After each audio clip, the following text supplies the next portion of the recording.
We want to jump right into it, and the first story today, and I think this is a story that obviously has caught so many headlines, and that is the expulsion of Haitian migrants from Del Rio, Texas, by the Border Patrol. Of course, images that really caught just almost everyone around the world. Stunning images of Border Patrol agents on horsebacks whipping Haitian migrants. I know that there's been some back and forth about whether or not it was technically a whip or whatever, but we saw it. We know what happened. And of course, all of the ripple effects coming from that. So we are very honored to be joined here again on the Freedom side by Jemima Pierre, who is the Haiti Coordinator for Black Alliance for Peace and also an associate professor at the University of California, Los Angeles. Jemima, thank you so much for being back with us. Thanks for having me. Happy to be here. Well, we're very happy to have you here.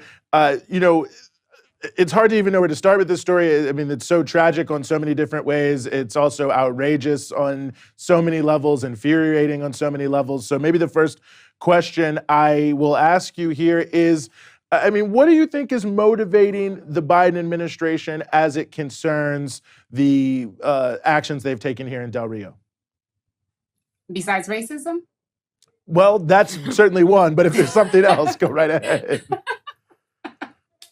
Well, I think part of it is, the story first broke with the Fox News reporter, having his saying that, the FAA closed the airspace around the area because his drones could not capture the pictures of these, hordes, right? This immigrants. So part of that, I think, was the scary effect, right? Scary effect, all these Black hordes invading Texas. And we know what that meant. And so all of a sudden you have Governor Abbott closing borders and these Republicans making a big deal. And of course, Biden is not Biden is also, to me, racist.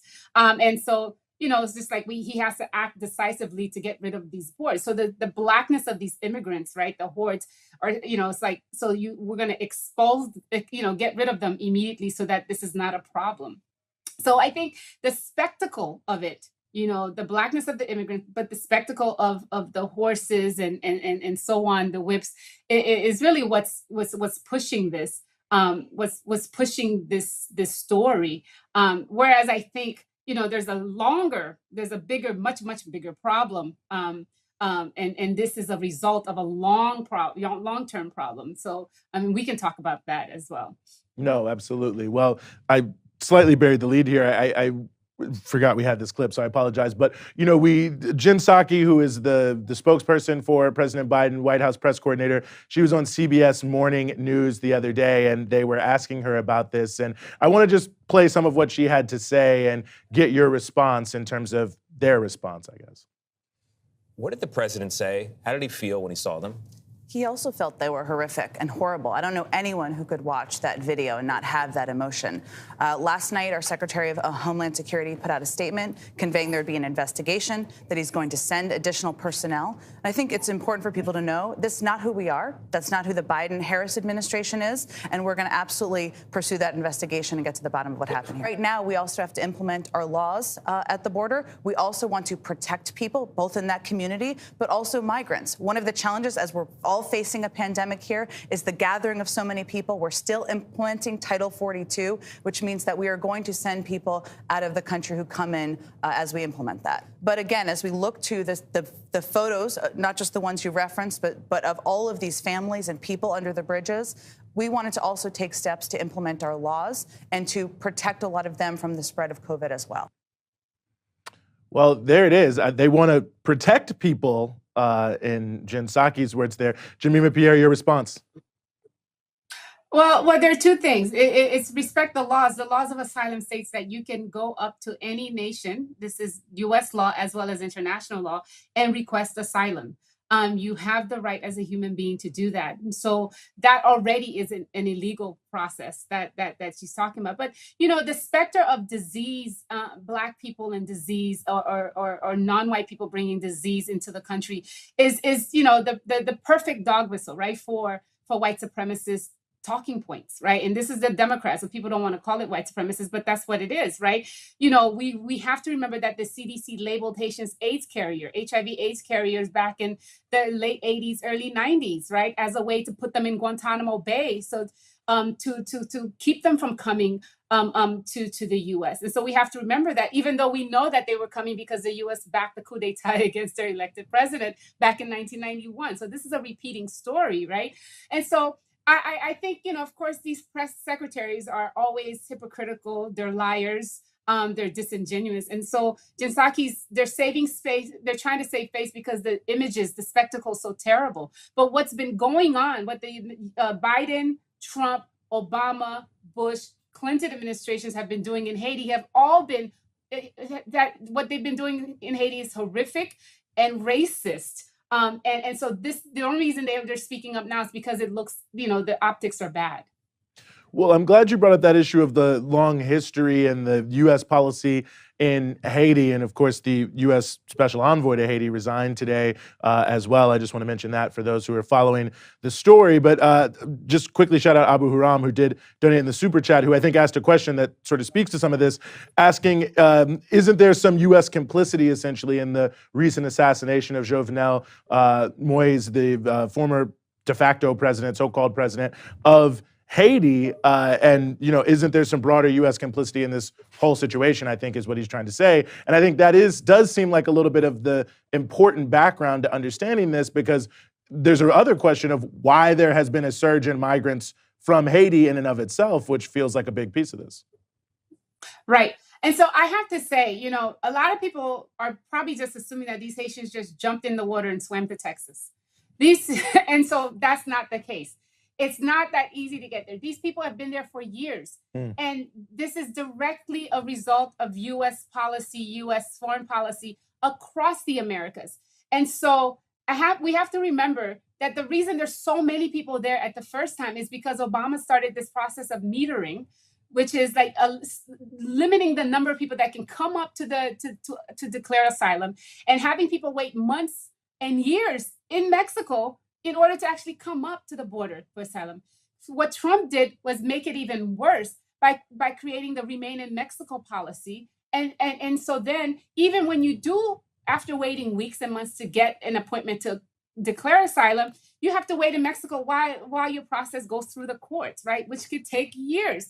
So these numbers, and actually, if you go to Tijuana, there are camps there. There are different groups there are thousands of people in the Guatemala-Mexico border, because the Mexican government is also complicit. And so this is like immigration policy. But then the reason the Haitians are going through South America, through Central America to get here is because the U.S. backed coup d'etat in 2004, which destroyed the Haitian state. And then 2011, the installation of the PHTK government, Martelly, and then Moïse, which then really consolidated the destruction. And I have to say, the reason they're coming from Brazil in particular, because Brazil led the armed wing, the military wing of the UN occupation of Haiti, and then gave Haitians some residential permits to come work as cheap labor for the Olympics and the World Cup. And so then when there's an economic downturn, people then walk and drive or whatever they have to do over 7 countries overland to get to the US. So all this is a result of Western and US imperialism. The reason these people are there, some of them haven't been to Haiti in years. They're there, they are here because the US is there. And we have to be very clear about that. And I have to say one more thing, and I don't want to talk too much, but no, please. There are more than Haitians at the border. And I hate the exceptionalizing of Haitians, because to do that is to really diminish what the U.S. has done, U.S. imperialism throughout the entire region. So there are Africans there, there are Black Colombians. So among the Black migrants, there are Africans, Colombians, Venezuelans, Nicaraguans, and we forget that. In fact, 2 years ago, some thousands of Africans released a statement about their treatment by the Mexican government, right? So how did these Africans get here? Why are we exceptionalizing Haitians? And I think it's important. The spectacle is terrible, but the racism that they're encountering in Mexico by U.S. immigration, that's more than Haitians. That's the Haitians. That's also our brown brothers and sisters who also bear the brunt of immigration law. So I want us to actually think about this. And actually the critique should be against U.S. imperialism and actions in the region and the complicity of these neo-colonial states for allowing the U.S. border to be beyond Mexico, because we might as well call the U.S. border in Colombia as well, because the U.S. policy goes through these borders. That's why we have groups of migrants everywhere all over South America. No, I think there's ahead. also an element. Well, I think there's also an element to this of the reaction. And while the reaction was horrified because of the images coming out and sort of the historical context that is like put in people's minds when they see, you know, authorities on horseback, essentially what looks like, you know, whipping Black people, that seems to be what horrified everybody. At the same time, you have this happening under Biden. You have, I believe, under this Title 42 law that Trump enacted, Biden has actually deported like 3 times as many people under this law. 690,000 people. Wow. Right. And of course, that's an insane number. In 9 months. And of course, you know, you know, he has had less time than Trump had, I believe, this law. So it's actually insane. And I feel like a part of it is also the fact that it's happening under a Democrat. Like, I feel like if this had been happening under Trump, people would be calling it fascism. People would be calling out the white supremacy of it.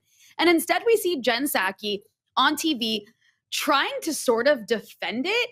And you definitely see a more muted response. Like, how do we deal with that? How do we deal with the fact that people seem to be okay with this stuff when it's happening under Democrats? And of course, it's happening under Democrats because this is just our system under whichever party's in charge. No, you're absolutely right. It's difficult. And this is why Glenn Ford, bless his soul, used to call the Democrats the more effective evil, because they can get away with so much more than can a Trump.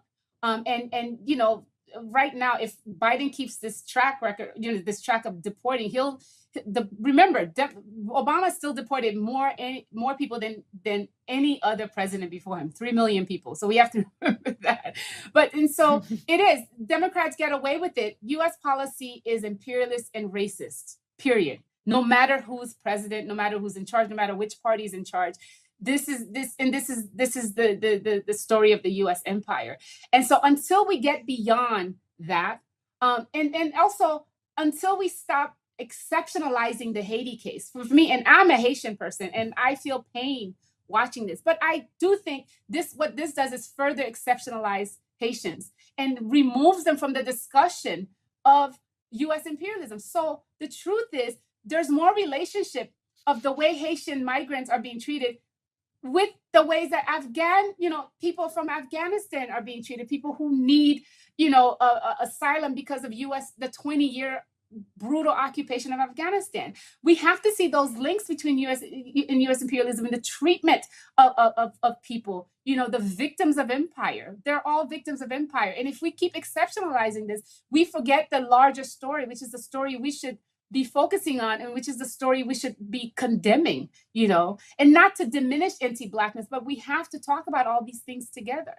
No, I think it's an important point. And I mean, obviously tying it into empire, there's the reports that have come out of the actually existing prior to this, they're trying to build a new migrant detention center at Guantanamo Bay. And they had said that one of the languages they wanted to have guards use were Haitian Creole. Now, this, of course, predates this crisis, and the Biden administration has been at great pains to say, oh, no, we're not going to send anyone there. They've just already been planning to send Haitians there. But be that as it may, I think it's a very visceral connection to the broader issue of empire and the broader issue of U.S. policy. And I mentioned it briefly before, but I wonder how you take this special envoy resigning. He had many negative things to say. I believe he's now saying, the U.S. policy was bad and they never listened to me. I don't know. But it certainly had a CYA kind of element to it, to me, in terms of, just Google that if you don't know what it means. But either way, Jemima, I'm curious what you think about this individual, Mr. Foote, and his resignation.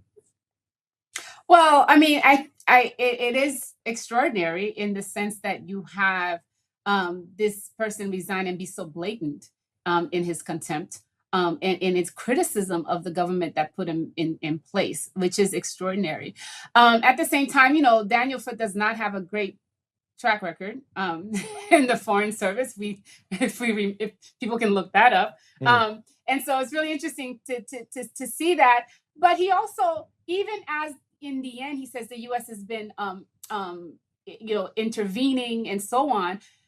The first three paragraphs are reiterating or restating all the tropes and stereotypes of Haiti as this violent place and it seems as if this violent is like, created by Haitians. That area is like violence is endemic. And so Haitians are always already violent. So I hate the stereotypical representations of Haitians as there, because the reality is the violence is linked to the U.S. destabilizing of the Haitian state from the very beginning. And so yes, I think it's important that he resigns. And I think he makes some good points in the last paragraph.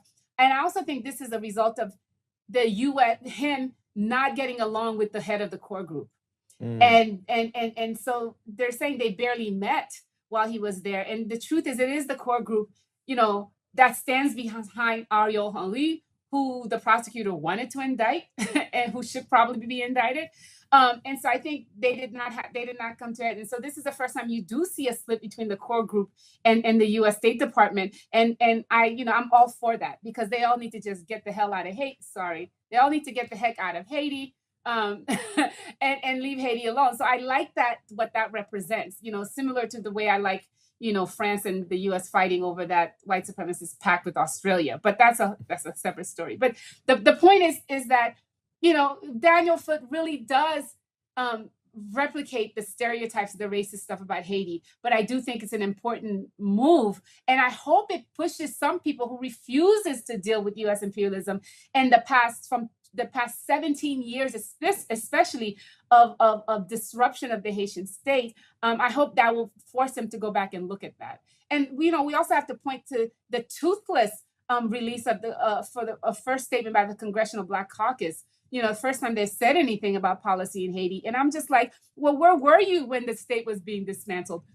Where were you when Martelly was being imposed, when Jovenel Moïse was being imposed? You haven't said anything about U.S. policy in Haiti, and it also is as if it's almost giving the administration cover, to save Biden, because it opens up the space to actually help Biden save himself, as opposed to really being critical of what the Democratic Party has done, and Biden in particular. But then again, we know they won't criticize the Democratic Party, so we are where we are. Yeah, no, of course. I think that's a very good point. It also reminds me of Kamala Harris when she was asked about it. I was like, oh, this just seems terrible. We never should do that. And I was just like, as if you're just a person on the street being asked what you think about this, not the vice president of the United States. And I know the vice president has no technical power, but to me, it just spoke to the whole ridiculousness of the position of the Democrats trying to have their cake and eat it too. And I think the complicity of U.S. policy is so clear. I'm glad you brought up the issue too, even obliquely of Dr. Henry and this prosecutor. That seems to me to also speak to the role of the core group here, that you've got the so-called leader of the country is, at least allegedly, calling the night of the assassination the head of the assassination plot twice. The prosecutor says, "Can I question you?" And he says, "Actually, not only can you not question me, you're fired." It's unbelievable in so many ways, but it's like you could only do that when you feel like, well, who's going to care what I do? Exactly. And he has no mandate, and people have to remember Daniel Henry, the U.S. loves him. He's the perfect puppet, because he came in 2004 as the leader of the Council of Sages to consolidate that coup. And so then this is what we mean by, Haiti does not have a sovereign state. There's no sovereignty in Haiti. And until we get that in our minds, we cannot move forward without acknowledging that this is where we are, so that we can fight against it and regain independence, because that's where we are. Mm-hmm. Well, Jemima, as always, I really appreciate you being willing to join us here and help us sort through all these issues and put all this critical context in play here. Again, Jemima Pierre, Haiti Coordinator for Black Alliance for Peace, also an assistant professor at UCLA. Thanks so much for giving us some of your time here on The Freedom Side.